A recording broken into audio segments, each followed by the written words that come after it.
మద్యం కుంభకోణం కేసులో మరో కీలక పరిణామం చోటు చేసుకుంది. మాజీ ముఖ్యమంత్రి వైఎస్ జగన్ సోదరుడైన వైఎస్ అనిల్ రెడ్డికి సంబంధించిన కంపెనీలు, కార్యాలయాలు, నివాసాల్లో సిట్ అధికారులు సోదాలు నిర్వహించారు. మద్యం ముడుపుల సొమ్మును విదేశాలకు తరలించేందుకు ఈ కంపెనీలను వాడుకున్నారని అనుమానిస్తున్న సిట్ అధికారులు మరిన్ని ఆధారాలు సేకరించేందుకు ఈ సోదాలు చేపట్టారు. చెన్నైలోని మైలాపూర్, టీనగర్, పెరంగుడి, అరప్పుకొట్టై, హైదరాబాద్లోని కొండాపూర్లో అనిల్ రెడ్డికి సంబంధించిన కంపెనీలు, కార్యాలయాలు, చెన్నై అల్వార్పేట్, ఇజంబాకంలోని అనిల్ రెడ్డి నివాసాల్లో సిట్ అధికారులు సోదాలు చేశారు. సోదాల్లో భాగంగా సిట్ అధికారులు కీలక డాక్యుమెంట్లు, హార్డ్ డిస్కులు స్వాధీనం చేసుకున్నారు. ఈ సోదాల్లో భాగంగా సిట్ అధికారులు కీలక డాక్యుమెంట్లు, హార్డ్ డిస్కులు స్వాధీనం చేసుకున్నారు. శుక్రవారం మధ్యాహ్నం 3 గంటల సమయంలో మొత్తం 10 చోట్ల ఏకకాలంలో ప్రారంభమైన సోదాలు రాత్రి 10:30 వరకు కొనసాగుతూనే ఉన్నాయి. మద్యం కుంభకోణం కేసులో జగన్కు అత్యంత సన్నిహితులు, ఆయన తరపున ఆర్థిక వ్యవహారాలు చక్కబట్టే వారి పేర్లు ఒక్కొక్కటిగా వెలుగులోకి వస్తుండడంతో దర్యాప్తు కీలక మలుపు తిరిగే అవకాశం కనిపిస్తుంది. గతంలో అనిల్ రెడ్డి ఆఫ్రికాలో మద్యం వ్యాపారం చేసినట్లు తెలుస్తుంది. అలాగే వైఎస్ జగన్ ప్రభుత్వ హయాంలో ఇస్కో శామ్కు పాల్పడినట్లు అనిల్పై ఆరోపణలు ఉన్నాయి. చిత్తూరు జిల్లాలోని శాంతిపురానికి చెందిన అనిల్ రెడ్డిపై మరికొన్ని ఆరోపణలు కూడా ఉన్నట్లు సమాచారం అందుతుంది.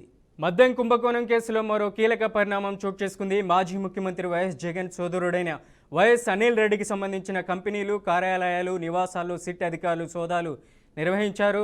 ఇక లిక్కర్ స్కామ్కి సంబంధించి మరింత సమాచారం అందించడానికి మా అమరావతి బ్యూరో చీఫ్ ఈశ్వర్ అందిస్తారు. ఈశ్వర్, అప్డేట్స్ ఏంటి?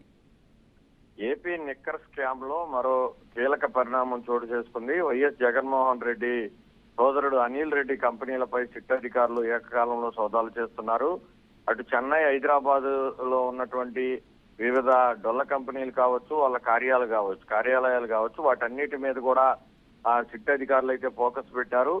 ప్రధానంగా ఏపీలో జరిగినటువంటి మద్యం స్కామ్ కు సంబంధించి వాళ్ళు నడిపిన కంపెనీలు, ఎవరెవరితో వాళ్ళ లింకులు ఉన్న దాని మీద సిట్ అధికారులు లోతైన దర్యాప్తు కూడా చేస్తున్నారు. ఇప్పటికే వాళ్ళు చేసినటువంటి దాడుల్లో కీలకమైన డాక్యుమెంట్లు, హార్డ్ డిస్కులు స్వాధీనం చేసుకున్నట్టు కూడా మనకు సమాచారం వస్తుంది. నిన్న మధ్యాహ్నం 3 గంటల నుంచి అర్ధరాత్రి 11 గంటల వరకు కూడా సోదాలు కొనసాగించారు. మద్యం కుంభకోణంలో జగన్ సన్నిహితుల పేర్లు పెద్ద ఎత్తున వెలుగులోకి కూడా వస్తున్నాయి.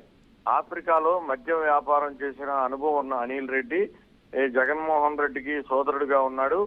ఆఫ్రికాలో పెద్ద ఎత్తున మద్య వ్యాపారం చేసిన అనుభవం ఉన్న నేపథ్యంలో దాన్ని అడ్డం పెట్టుకుని ఏపీలో కూడా ఈ స్కామ్ లో కోట్లాది రూపాయలు పక్కన పెట్టారన్న అనుమానాలు కూడా ఉన్నాయి.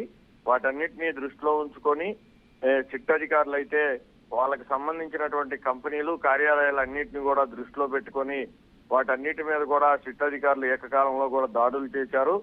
చిత్తూరు జిల్లా శాంతిపురానికి చెందినటువంటి అనిల్ పై అనేక ఆరోపణలు కూడా వెల్లువెత్తుతున్నాయి. మరోవైపు ఒక పక్క మిథున్ రెడ్డి ఇప్పటికే 2 రోజుల కస్టడీకి కోర్టు అనుమతించిన నేపథ్యంలో మొదటి రోజు దాదాపు 4 గంటల పాటు మిథున్ రెడ్డిని కూడా సిట్ అధికారులు విచారించారు, కీలకమైన సమాచారాన్ని రాబట్టారు. ఈ రోజు కూడా సిట్ అధికారులు మిథున్ రెడ్డిని 2వ రోజు కస్టడీకి తీసుకునే అవకాశం ఉంది. మరోవైపు సిట్ అధికారులు జగన్మోహన్ రెడ్డి సోదరుడికి సంబంధించినటువంటి లింకులను కూడా బయటపెట్టారు. ఇదంతా ఒక ఎత్తు అయితే, మరోవైపు ఏదైతే ఈడీ కూడా రంగప్రవేశం చేసింది.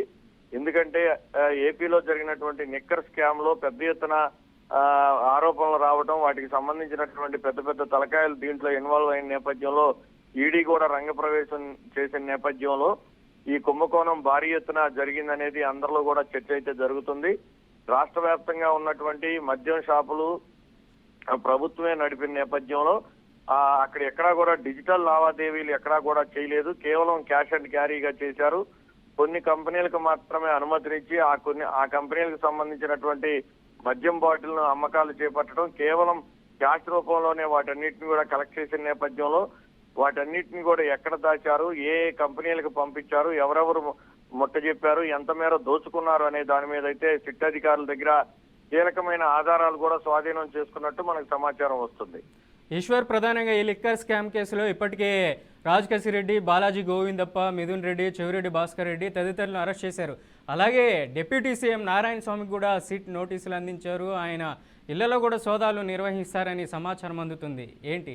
ఖచ్చితంగా జగన్మోహన్ రెడ్డికి అత్యంత సన్నిహితులుగా ఉన్నటువంటి మీరు చెప్పిన పేర్లన్నిటిపై కూడా సిట్ అధికారులు లోతైన దర్యాప్తు చేస్తున్నారు. వాళ్ళకి సంబంధించినటువంటి అనుచరుల మీద కూడా నిఘా పెట్టడం జరిగింది. వాళ్ళకి సంబంధించినటువంటి ఆఫీసుల్లో ఎంక్వైరీ చేసినప్పుడు, దాడి చేసినప్పుడు కీలకమైన డాక్యుమెంట్లతో పాటు హార్డ్ డిస్కులు కూడా స్వాధీనం చేసుకున్నారు. వారు స్వాధీనం చేసుకున్నటువంటి హార్డ్ డిస్కులు కంప్యూటర్లో ఉన్నటువంటి డేటాను సేకరించిన తర్వాత కొన్ని కీలకమైన ఆధారాలు కూడా స్వాధీనం చేసుకున్నారు. మరికొంతమందికి కూడా నోటీసులు ఇచ్చే అవకాశం అయితే కనిపిస్తుంది. ఇదంతా కూడా జగన్మోహన్ రెడ్డికి సానుభూతి పరులు కావచ్చు, ఆయన అనుచరులు కావచ్చు, ఆయన సన్నిహితులు కావచ్చు, వాళ్ళందరికీ పెద్దపీట వేసి ఈ మద్యం సంబంధించినటువంటి వ్యాపారాన్ని ఒక ఆదాయ వనరుగా చూసుకున్నారన్న ఆరోపణలు కూడా వినిపిస్తూనే ఉన్నాయి. వీటికి సంబంధించినటువంటి డేటా మొత్తం కూడా ఇప్పుడు సిట్ అధికారుల జేబులో ఉంది. మొత్తం మీద అయితే ప్రస్తుతానికి జగన్మోహన్ రెడ్డి సోదరుడు అనిల్ రెడ్డికి మాత్రం మెడకి ఉచ్చు బిగిస్తుందని చెప్పాలి. Right, thanks for the update Eshwar.